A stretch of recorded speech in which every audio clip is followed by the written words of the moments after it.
Assalamualaikum warahmatullahi wabarakatuh. Halo Almakia Squad. Hari ini saya akan menjelaskan beberapa materi tentang sistem komputer. Sebelumnya, mudah-mudahan anak-anak di rumah sehat, tetap jaga kondisi, jaga arahan dari pemerintah untuk stay at home dan physical distancing. Lebih aktif lagi untuk memerangi virus agar pandemi ini cepat selesai. Oke, hari ini kita akan menjelaskan tentang dasar-dasar mikrocontroller. Mikrocontroller adalah sebuah komponen elektronika yang berupa IC atau integrated circuit yang biasa berfungsi sebagai komputer tetapi dalam ukuran yang sangat kecil atau yang sangat minim. Biasanya mikrocontroller merupakan serapan dari bahasa Inggris adalah microcontroller yang merupakan gabungan dari dua kata yaitu micro dan controller. Kata mikro berarti ukuran yang sangat kecil pasti, yaitu seperjuta, dan kata controller berarti pengendali. Bisa dibilang mikrocontroller adalah pengendali dalam ukuran yang sangat kecil. Mikrocontroller dapat diprogram untuk menjalankan sebuah rutin perintah tertentu yang ada di dalam komputer. Di dalam mikrocontroller terdapat sebuah unit penyimpanan data yang digunakan untuk menyimpan program tersebut. Program ini dibuat oleh manusia dengan urutan dan keperluan pastinya untuk kebutuhan dan keperluan tertentu agar memudahkan dalam perintah dalam menjalankan komputer. Agar bisa dimasukkan ke dalam mikrocontroller, program yang dibuat oleh manusia harus diubah ke dalam file hexa atau binary. Istilah ini disebut dengan compile atau kompilasi. Struktur mikrocontroller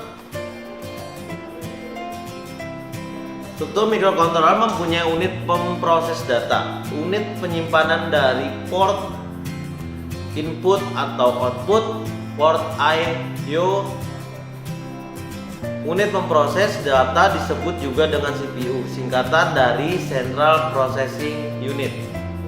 Adalah otak dari mikrocontroller yang mengerjakan setiap perintah di dalam program.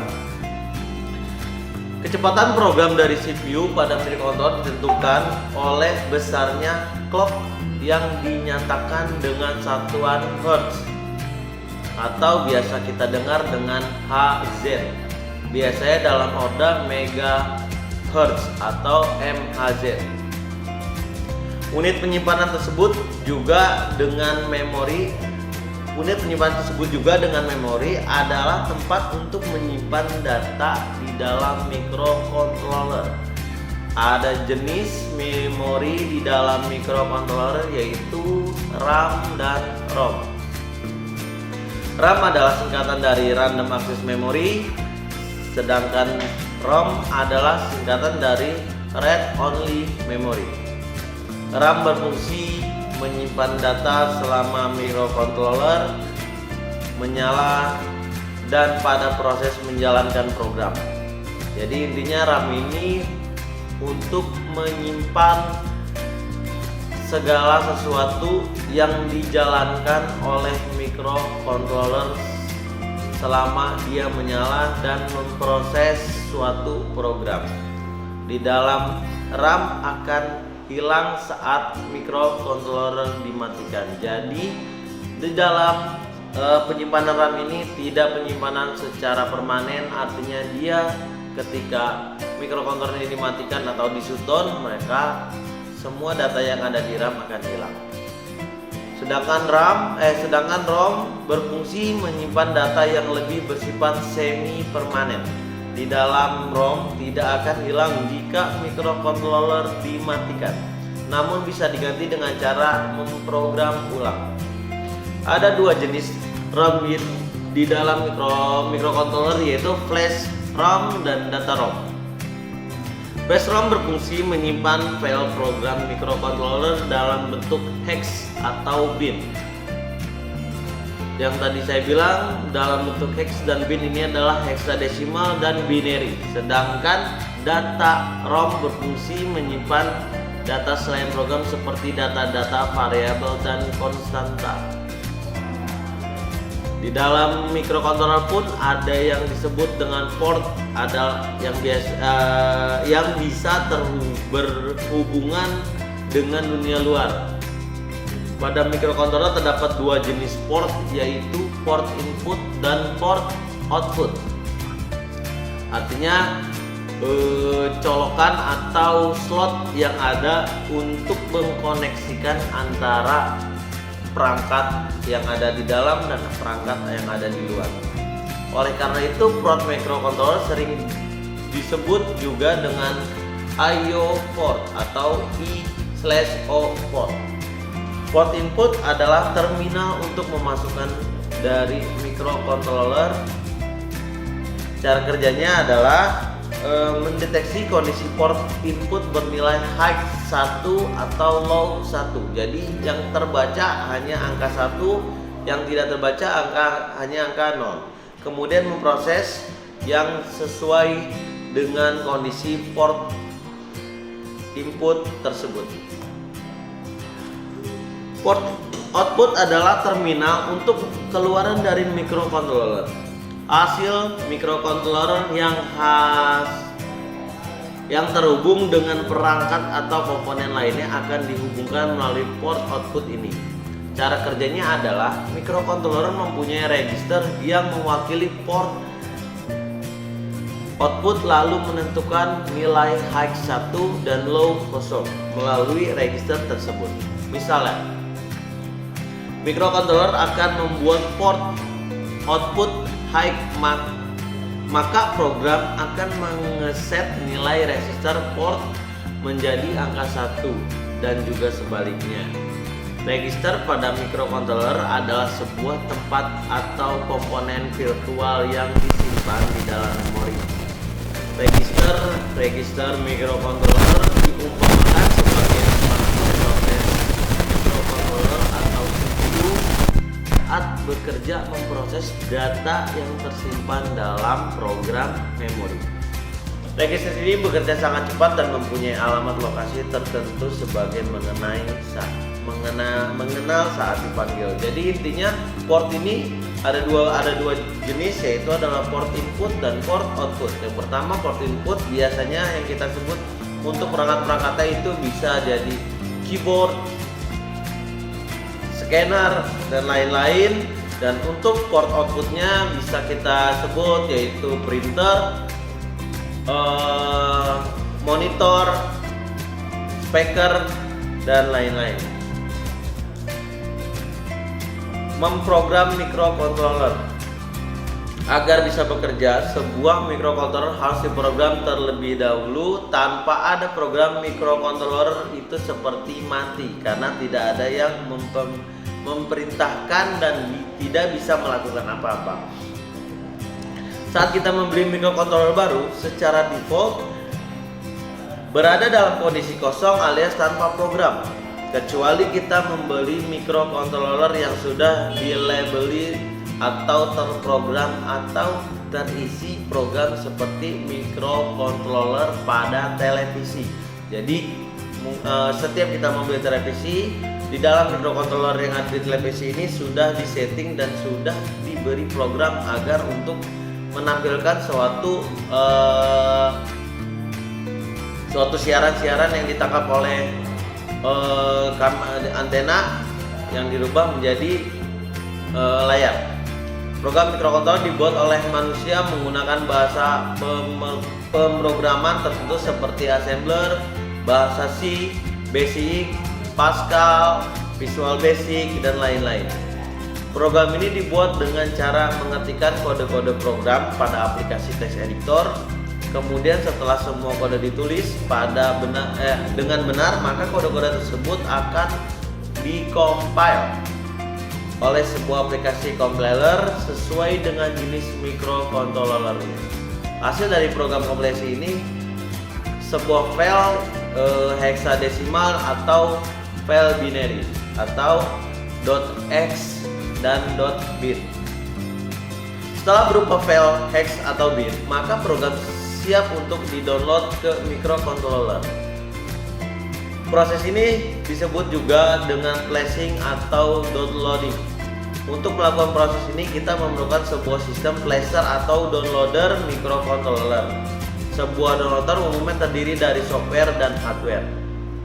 Software downloader bisa merupakan aplikasi yang ada pada komputer atau sebuah program yang ditanamkan pada microcontroller lainnya. Sedangkan hardware downloader bisa memanfaatkan port komputer dengan atau tanpa bantuan hardware lain, atau bisa juga berupa microcontroller yang sudah diisi dengan software downloader. Dasar-dasar microcontroller. Yang pertama adalah sistem input komputer. Perangkat masukkan menyajikan sebuah informasi pada suatu komputer dari komputer lain. Komponen ini penting dalam komputer, yaitu adalah keyboard, karena untuk yang saya bilang tadi, komputer untuk input adalah salah satunya adalah adalah perangkat yang disebut keyboard. Yang kedua adalah sistem output komputer. Sistem output perangkat keluaran dipakai dalam berhubungan sebuah informasi ataupun aksi dari sistem pada komputer dengan komponen luar. Komponen yang utama dalam keluaran yaitu adalah monitor. Yang ketiga, CPU, Central Processing Unit. CPU merupakan otak dari semua yang ada di dalam microcontroller yang akan diisi pada program oleh user atau programmingnya. Clock atau memori komputer. Sistem ini digunakan untuk clock atau pewaktu untuk membangkitkan CPU kapan harus dinyalakan, kapan harus dimatikan dengan mengklik shutdown. Maka programmer biasanya akan men-setting detik-detik untuk mematikan komputer tersebut. Yang kelima, program komputer. Program merupakan hasil imajinasi yang diciptakan oleh programmer yang tadi dituliskan dengan bahasa-bahasa tertentu seperti bahasa Pascal, Java, HTML, dan lain-lainnya. Sistem microcontroller menggambarkan sistem pada komputer ialah komponen yang dikelilingi dengan garis yang putus-putus. Bagian itulah yang membentuk microcontroller. Jenis-jenis microcontroller, ternyata ada banyak jenis microcontroller tersebut yang dipakai oleh generasi masyarakat banyak. Jenis ini dibedakan dengan pabrik, generasi, kumpulan perintah, memori, dan bentuknya. Kumpulan perintahnya microcontroller ini dibedakan menjadi dua, yaitu CISC atau kepanjangan dari Complex Instruction Set Computer, yaitu microcontroller dengan sekumpulan instruksi yang utuh bagiannya. Bagian dari microcontroller MCS51 adalah ATMEL termasuk ke dalam bentuk yang ini. Jadi microcontroller MCS51 dari ATMEL adalah termasuk dari CISC ini. Yang kedua adalah RISC. RISC adalah kepanjangan dari Resolute Instruction Set Computer, yaitu microcontroller yang mempunyai kumpulan perintah yang tidak utuh atau terbatas. Bagian yang terdapat di dalam microcontroller AFR dari ATMEL tergolong dalam bentuk ini. Oke, terakhir dari sebuah bahasan tersebut kita mengambil sebuah ulasan atau inti dari fungsi microcontroller tersebut, yaitu adalah fungsi dari microcontroller adalah sangat berguna bagi kehidupan kita. Contoh nyatanya adalah microcontroller yang ada pada remote control pada pesawat TV. pada audio dan juga kepada AC. Dengan microcontroller yang ada di dalam perangkat remote control tersebut, kita bisa mudah untuk mensetel atau mengulang atau memerintahkan perangkat-perangkat tersebut dengan jarak yang lumayan jauh, tidak harus langsung ke perangkat tersebut, hingga memudahkan kita menjalankan perangkat tersebut. Kini fungsi microcontroller semakin meluas dan hampir menjangkau dalam setiap aspek kehidupan. Microcontroller yang sudah bisa dipakai untuk membantu promosi dengan adanya running text display. Microcontroller juga berfungsi pada bank atau kantor layanan publik dengan aplikasi pada sistem nomor antrian, dan juga masih banyak lagi fungsi microcontroller lainnya. Oke. Jadi intinya semua dari fungsi microcontroller semua adalah berguna dalam kehidupan kita sehari-hari. Oke, demikian dari saya untuk materi dalam microcontroller ini. Semoga anak-anak bisa lebih paham, bisa lebih mengerti apa makna dari microcontroller. Demikian video kali ini. Wassalamualaikum warahmatullahi wabarakatuh.